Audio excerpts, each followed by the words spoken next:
Oh god. Hi everyone, 3 the Kneecap Tano here, the internet's busiest music nerd, and it's time for a review of this new Kneecap album, Fine Art. Irish rap trio Kneecap. They have been making quite a bit of noise on the Belfast scene for several years now, but it's only been recently that their buzz has kind of gone global. There was a pretty well-received documentary about the group's rise to fame, plus they also made headlines earlier this year as one of the more notable groups to pull out of South by Southwest over the festival's ties to various military contractors, which, why is a music festival doing sponsorships and various promotional connections with military contractors in the first place? So it should be no surprise as a result of all of this that Kneecap is pretty opinionated. Their reputation for putting their thoughts and feelings out there on social issues kind of precedes them, especially when it comes to the topic of Irish rights and independence. I mean, the balaclava on the cover of their new record here already speaks volumes, and the track list of this record is in fact peppered with references to various antics and public statements that have kind of gotten the group in hot water in recent years. I mean, the source for the title itself is in reference to a news report commentary on the unveiling of a mural that was supposed to be in promotion of Kneecap, but it pretty much just depicted a burning cop car. So yeah, the trio can be kind of confrontational with their point of view, but it's not exactly like the anti-colonialist sentiments that lie underneath all of that are unwarranted. I cite all of this to say that the group's music most definitely has an appeal outside of the context of all of this, and you don't need to be an expert on Irish politics or a full card-carrying member of the IRA to enjoy it and get what the group is on about. You don't? Are you sure? No, you don't, and I don't think they even want you.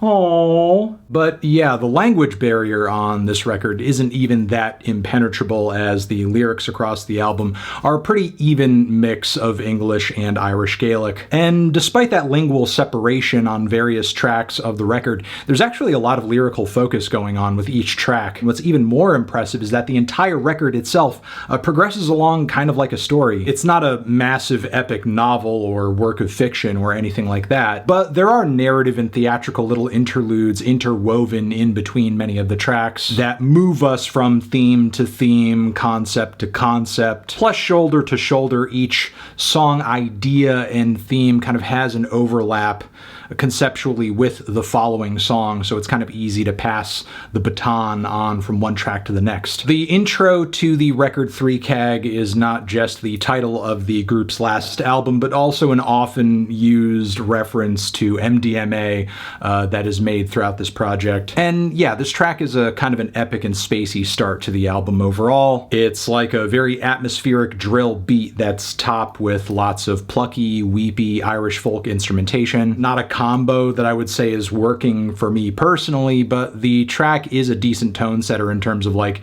giving you an idea of culturally and aesthetically where this record is going to be pulling from. The title track, however, is a little bit more like it in my opinion, with relentless rhymes over yet another drill style beat that features a few cool and sharp transitions into some raver style kick drums and bass. Meanwhile, the bars on the track work in one of 3 ways: a general intro to the group for anybody who might be uninitiated, kind of an update on where we last left them in their music and in their catalog. Meanwhile, other lines see the group trying to process and contextualize their newfound fame, being shocked at seeing the kind of people around the world now who are currently into their music that they just couldn't have imagined. Even younger people and kids who they very clearly and boldly say on this track they are not role models for, and maybe the kids shouldn't even be listening to their music. Case in point, the 4th track on the record, which translates to something like In Our Debt, which is a rowdy and aggressive grime style banger, which makes me really worried about anybody who might owe the group some money. Because throughout the track we have very snide and exaggerated portrayals emails of people kind of making excuses for why they don't have the cash they owe them, and also following this, descriptions of the horrible and violent fates that befall these people for not having the money, complete with booming stomp sound effects on the chorus. Following this, I'm Flush keeps the energy high with a just banging electro-punk rager. And yes, carrying over thematically from the previous track, this song is all about feeling good, riding on a high because you have some money in your pocket now and you're also doing multiple lines of coke. It's one of the most electrifying anthems on the record, and I love the attention to detail in the lyrics too, as the group is just kind of taking you through a series of very intense and fast-moving events and emotions. And for every action, there is a reaction on this record, which is why the following full song on the LP, A Better Way to Live, is a more contemplative moment, pretty much about the downsides of constantly being high and drunk and chasing after sort of a bliss or a better life in a sense. It's a song about missing that, not having that, and trying to fill that void essentially with just being inebriated. From here we go into a bit of a softer side, kind of a mental health angle for the album. Sick in the Head goes in this direction as well, topically and instrumentally. It's really a huge boom bap style cut, which of course further increases the stylistic diversity of the record. And yeah, this song lyrically is pretty much all about just having this internal struggle over fame and money and success, and kind of trading that for your own mental health and mental stability. It's a bit of an angel and devil on your shoulder telling you two different things kind of moment. And look, while I know on this track the group may not rap-wise come across as slick or as smooth as your favorite 90s rappers, of course, I will say what Kneecap doesn't have in technical skill, they very much make up for in personality, storytelling ability, a lot of energy, and a lot of character. On the following cut on this LP, we have Lovemaking, which is kind of an attempt at a flirty two-step style dance cut that's kind of about hooking up with a fan after a show, and certainly the intentions are there, but I think the group lacks a bit of a collective finesse to pull off a song like this and have it not sound maybe a bit too brutish. Yeah, the sexiness of this track I think leaves something to be desired, but I do have to admit there is something at least a little bit entertaining about hearing them careen through a song of this topic like a bull in a fucking china shop. From here, the energy rises, as does the debauchery once again on Drug Dealing Pagans, which is a cut that I think could have been catchier, especially given just all of the woodwinds sampled into the beat that gives it a pretty distinct character. But yeah, the spoken word style chorus breaks on the track I found to be just maybe a bit too repetitive and tedious. Maybe would have worked better as an intro and then work an actual proper chorus into the track. I do love the turn the record takes narratively after this point though, as we are in the pub once again and we are witness to an exchange between the group and some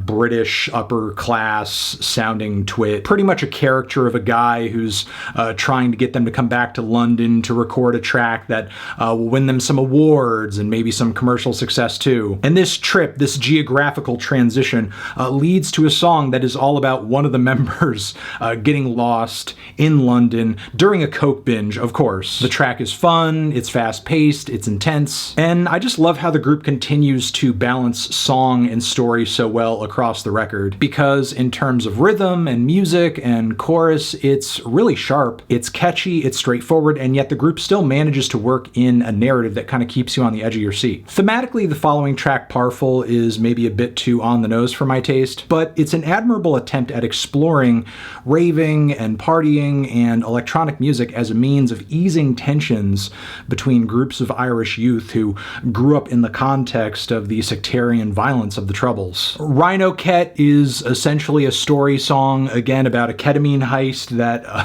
I feel like is more narrative than it is musical as a result. I'm not as game on it, but I do appreciate how this song kind of sets things up for the final track, which again explores themes of success, overdoing it, having some reservations about living life in such an extreme way. And I can say, while I wasn't necessarily crazy about the start of this record, the finish is pretty solid, with these very dramatic and passionate group vocals showing the group in a context that is more vulnerable than you would think given how the album started off. But yeah, while I didn't love this record overall and I felt like some tracks aesthetically and narratively and musically work better than others. There's still a lot of character and personality and incredible high points all over this album that show the group at a level of creativity and conceptuality that transcends the genres they operate in themselves, and I think will make them a group worth watching very closely in the coming years. I'm feeling a strong 7 on this record. Transition, have you given this album a listen? Did you love it? Did you hate it? What would you rate it? You're the best, you're the best. What should I review next? Hit the like if you like. Please subscribe and please don't cry. Hit the bell as well. Over here next to my head is another video that you can check out. Hit that up or a link to subscribe to the channel. Anthony Fantano, Kneecap, forever.